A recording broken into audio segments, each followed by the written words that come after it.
Assalamualaikum warahmatullahi wabarakatuh.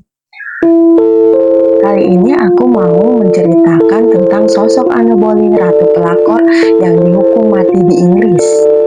Kisah hidup Anne Boleyn sekitar 1500 sampai 1536 adalah salah satu drama paling menarik dan tragis dalam sejarah Inggris. Permaisuri Raja Henry VIII ini hanya menjabat sebagai Ratu Inggris dari tahun 1533 hingga 1536. Namun warisannya abadi sebagian besar karena ia adalah ibu dari salah satu raja terbesar, Ratu Elizabeth I. Kehidupan Anne yang singkat namun penuh gejolak di istana Tudor ditandai dengan kenaikan status yang spektakuler dari seorang dayang menjadi ratu dan kejatuhan yang tiba-tiba. Pertanyaannya, apakah dia seorang perencana yang kejam ataukah ia hanya korban tragis dari ambisi, dinasti raja, dan politik istana yang kejam? Pernikahan rahasia Anne Boleyn dengan Henry VIII pada 25 Januari 1533 setelah masa pacaran yang panjang dan penuh gairah yang dimulai sekitar tahun 1526 secara langsung memicu perpecahan Henry dengan gereja Katolik Roma dan pendirian gereja Inggris. Anne yang memiliki keyakinan reformis dan anti kepausan memainkan peran penting dalam pergeseran agama ini. Meskipun ia dinobatkan sebagai ratu pada 1 Juni 1533 dan melahirkan putri Elizabeth pada 7 September 1533, Henry semakin putus asa akan pewaris laki-laki yang sah. Ketika Anne mengalami keguguran janin laki-laki pada 29 Januari 1536, sang raja yang sudah jatuh cinta pada dayang Anne, Jane Seymour yang juga merupakan sepupu kedua Anne, menyatakan dengan nada mengancam bahwa ia tidak akan memiliki anak laki-laki darinya. Setelah 3 tahun pernikahan, hubungan yang dibangun di atas gairah dan harapan itu berubah menjadi kebencian dan kebutuhan mendesak raja akan solusi dinasti. Lantas apa sebenarnya Henry VIII memenggal kepala ratunya dan apakah tuduhan terhadapnya benar-benar beralasan?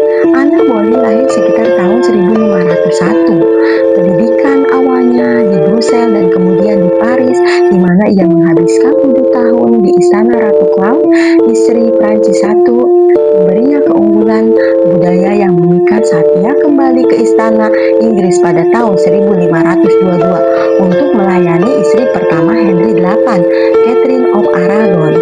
Anne menolak menjadi gundik memaksa Henry yang terkena panah cinta menurut suratnya bertanggal 1527 untuk mencari pembatalan pernikahannya dengan Catherine.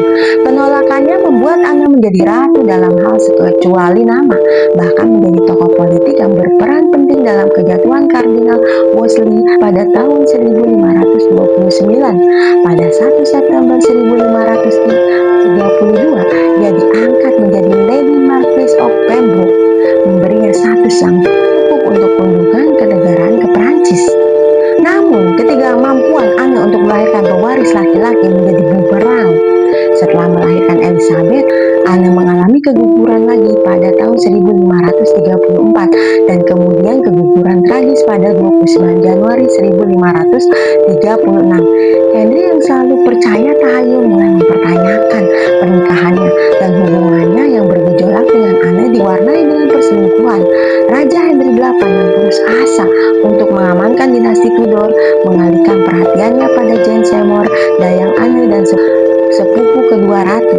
Anne sangat menyadari hubungan yang berkembang itu, bahkan pernah berselisih dengan Jane di awal tahun 1536 dan merebut kalung Jane yang berisi gambar Henry hingga melukai tangannya.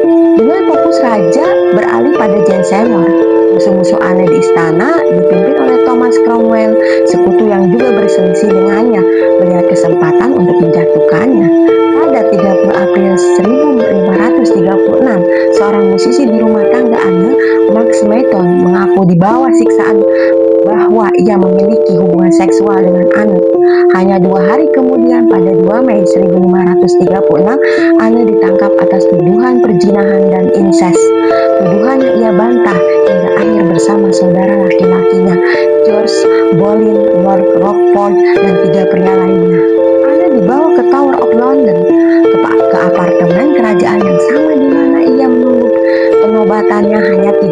sebelumnya.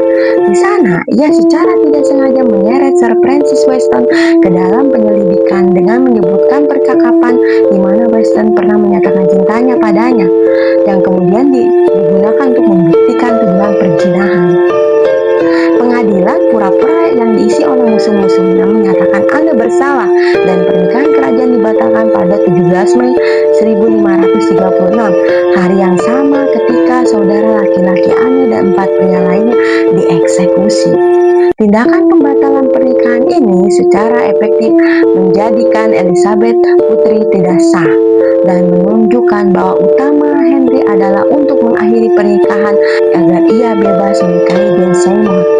Pada 19 Mei 1536, Anne Boleyn yang berusia sekitar 35 tahun dipenggal di Tower Garden.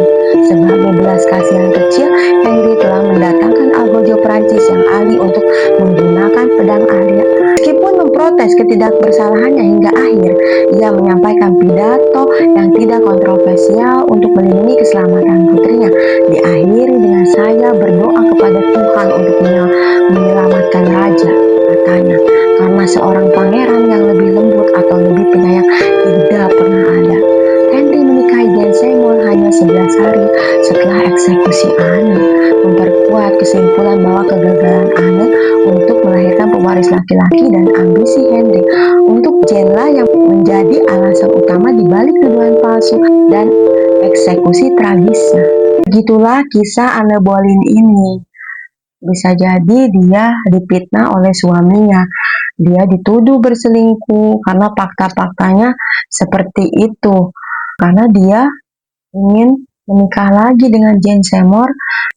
Segala cara apapun dia lakukan demi terwujudnya impian dia. Begitulah kisah Anne Boleyn ini.